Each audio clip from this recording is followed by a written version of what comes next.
This is the Umidigi Z2, a phone with a large notch display, nice design and great specs for the price. As always, stay tuned to learn all the pros and cons of this device.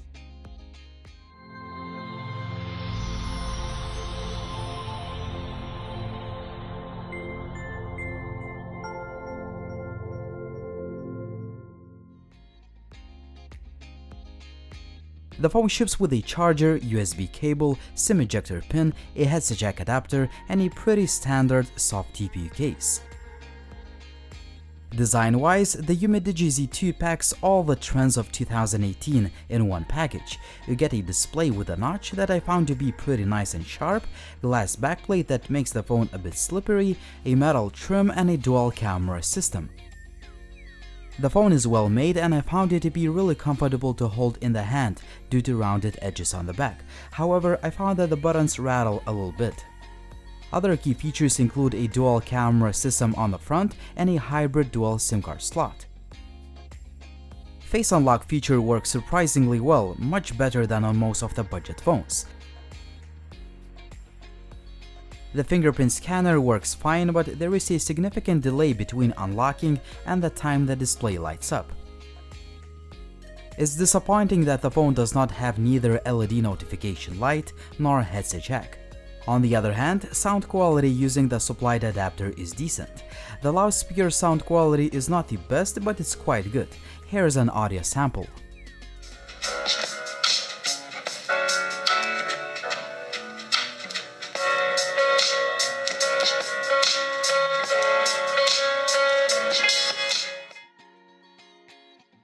In terms of hardware, the Umidigi Z2 ships with a spec sheet we've already seen on other budget phones, and it looks quite good. In reality, gaming performance is kind of mediocre.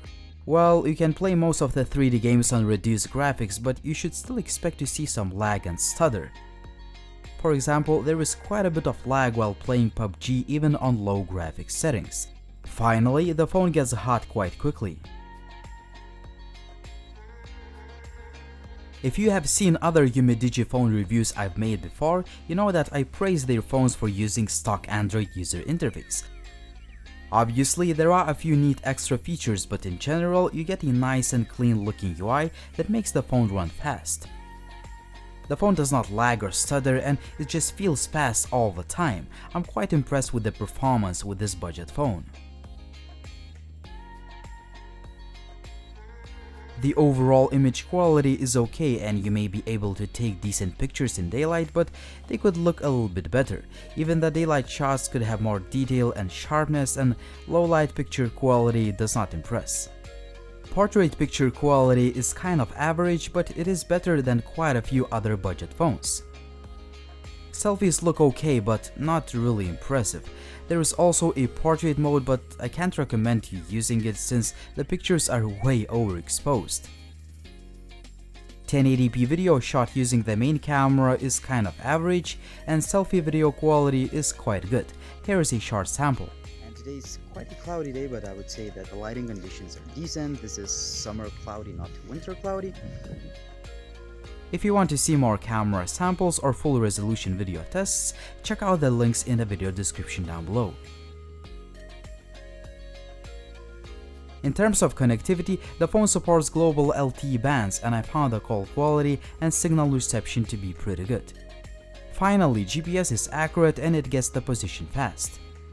In terms of sensors, there are quite a few of them including a gyroscope, so you're all set if you want to use the phone with 360 content. Battery life on this phone is quite good, but I expected better results considering a huge capacity power bank. On average, you should expect to get about 7 or 8 hours of screen on time. In terms of charging, it takes under 2 hours to fully charge the phone with a supplied power brick.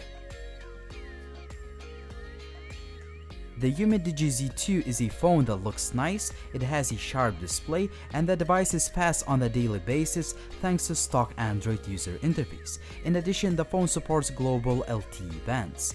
However, there are quite a few cons to consider.